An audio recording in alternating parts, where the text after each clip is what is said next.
কয়েক ঘন্টার বৃষ্টিতে ডুবেছে রাজধানীর রাস্তা। মধ্য কার্তিকের বিকেল থেকেই ঝরতে শুরু করে বৃষ্টি। সন্ধ্যা ঘনাতেই বৃষ্টি নামে আরও বেগে। অপ্রস্তুত নগরবাসী ভিজেছেন শীতল বৃষ্টিতে।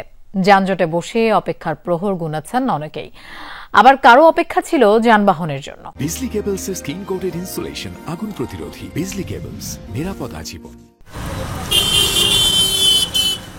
নভেম্বরের একেবারে শুরুতেই ঢাকায় নামলো অপ্রত্যাশিত বৃষ্টি।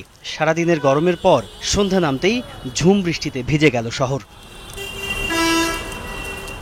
সকালের রোদ দেখে কেউই ধারণা করতে পারেনি দিন শেষ হতে না হতেই এতখানি বৃষ্টি হবে।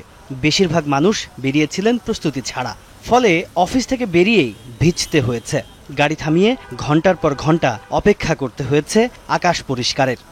অতটা আকাশে মেঘ জমবে বা বৃষ্টি হবে এটা বুঝতে পারিনি। বুঝতে পারলে তো অবশ্যই রেইনকোট নিয়ে আসতাম। আমি এয়ারপোর্ট ক্রস করলাম, তখনই বৃষ্টিটা নামলো।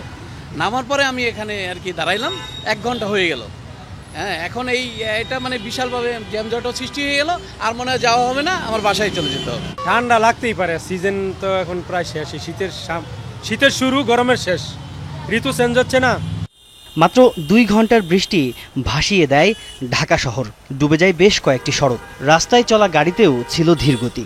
যানজটে নাকাল হতে হয়েছে বেশ কয়েকটি এলাকায়। পানি ঢুকে গেছে, পানি ঢুকে ফিউজটা কেটে গেছে। আর এদিকে দাঁড়ানোর জায়গা ছিল না, অফিস থেকে বের হইলাম, হঠাৎ করে বৃষ্টি হচ্ছে তো এদিকে দাঁড়ানোর জায়গা নেই, এই জন্যই অবস্থা হয়েছে। প্রায় আধা ঘন্টা হইল। এখন গাজীপুর থেকে আস্তে আস্তে অনেক পানি, আঁঠু পানিও আসছে কোথাও, ওইখানে বাইক বন্ধ হয়ে যায়, আবার বাইক সাইড করে এটারে পরিষ্কার করতে হয়। টঙ্গী কলেজ গেট থেকে আপনার সাইনবোর্ড পর্যন্ত বাম পাশের লেনটা টোটালটাই পানি, এই পরিমাণ পানি, হাঁটু সমান পানি। ওইখান থেকে মানে অনেক যানজট সৃষ্টি হয়েছে। রাত গভীর হতেই থামে বৃষ্টি।